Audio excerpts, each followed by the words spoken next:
ওইখানে 13 জন ডাক্তারে ভোট বইসে তারপরে তারা আমাদের মানে থেরাপি দিলে যে উপকারটা হবে তার দিকে ক্ষতি হবে দোষ চিন্তা করলাম যে এইভাবে বছর বছর যদি অপারেশন করে তাহলে তো আর্থিক দিক দিয়েও সমস্যা আর রোগীও তো আর কয়বার অপারেশন করা সম্ভব পরে এর মধ্যে আমি যেমন এই যে আপনার এখানকার ওই মোবাইলে একবার দেখছি যোগাযোগ করে এইখানে একবার আসছি 6 মাস ওষুধ খাওয়া শেষ হয়েছে এই যে গত জ্ঞান পরীক্ষা করছি আলট্রাসাউন্ড করছি ওটার এই নেই আর এই মাছটা মানে ফ্রিজে পাওয়া যায় নর্মাল রিপোর্ট আছে। আসসালামু আলাইকুম ওয়া রাহমাতুল্লাহি ওয়া বারাকাতুহু। সম্মানিত দেশবাসী, আমি cancer specialist doctor S M Sarwar. বিশেষ করে আপনারা জানেন যে সারা ওয়ার্ল্ডের ডাক্তারদের বক্তব্য হলো ক্যান্সার হলে আনসার নেই। আমরা বলে থাকি ক্যান্সার, কিডনি, থ্যালাসেমিয়া, এইডস এই 4টি মরণ ব্যাধিরও কোনো ভিত্তি নেই, 4টি সম্পূর্ণভাবে সুস্থ হয়। বিশেষ করে এরকমই একজন রোগী আমরা আপনাদের সাথে সাক্ষাৎকার দিচ্ছি। আপনার নাম মোহাম্মদ ইসমাইল হোসেন, পিতার নাম আব্দুর রহমান, আপনার মায়ের নাম আমেনা বেগম, গ্রাম হাবলা পূর্বপাড়া, পোস্ট অফিস হাবলা, থানা বাসাই, জেলা টাঙ্গাইল। আপনার যে রোগী, আপনার কি হয়? নাতিন। আপনার নাতিনের কি হয়েছিল? আমার নাতিনের সর্বপ্রথম 1.5 বছর আগে মানে জ্বর আসে আর কি। জ্বর আসে চিকিৎসা করলাম গ্রামের ডাক্তারতে, 9.5 টাঙ্গাইল টাউনের হাসপাতালে ক্লিনিকের ডাক্তার যে 8-10 জন ডাক্তার দিয়ে 8-10টা ক্লিনিকে মানে জ্বরের চিকিৎসা মানে জ্বর আসে, আপনার জ্বর কোনোভাবে যায় না। অলরেডি 8-10 জন ডাক্তার দেখাইছেন, কোনোভাবে জ্বর যায় না। তারপর আপনি কি না সেভাবে এইভাবে 4 মাস শুধু জ্বরেই করছে। তারপরে শুকিয়ে মনে করেন রক্ত কমে গেছে, রক্ত উঠছে। তারপর রক্ত কমে গেছে, রক্ত পড়ছে। হ্যাঁ, ডাক্তারে বলেছে রক্ত বলছে জ্বরেই রক্ত বলছে, তাও আবার জ্বর থামে। তাও জ্বর থামে। পরে এক ডাক্তারে যেমনি ওই ঢাকা শিশু হাসপাতালে আচ্ছা সুপার ওইখানে নিয়ে গেছি। ওইখানে ডাক্তারি দিয়ে গিয়া আগে সব বিভুট টুবুট দিয়ে গিয়া তারপর আলট্রাসোনোগ্রামে দিছো না কই কেটে তখন আলট্রাসোনোগ্রাম টিউমার। পরে ওইটা ওই শিশু হাসপাতালে অপারেশন করছি। অপারেশন করার পরে অপারেশন করে সবটুকু ডেড করা হচ্ছিল না, এটা নারী ঢুকে সিএনএসে ফায়ার করা হচ্ছিল।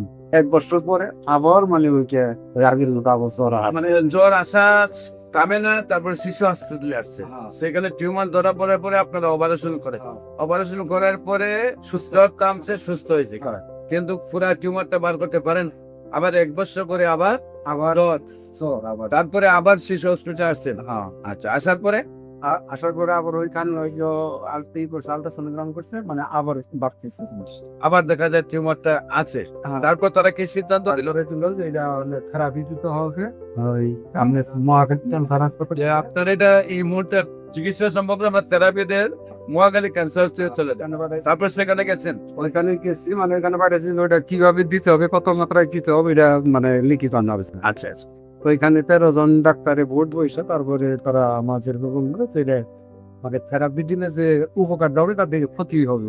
সেখানে 13 জন ডাক্তারের বোর্ড বসে দেখছেন, যে কাছে তারা বলছে যে থেরাপিদের উপকার আছে, ক্ষতি বেশি হবে।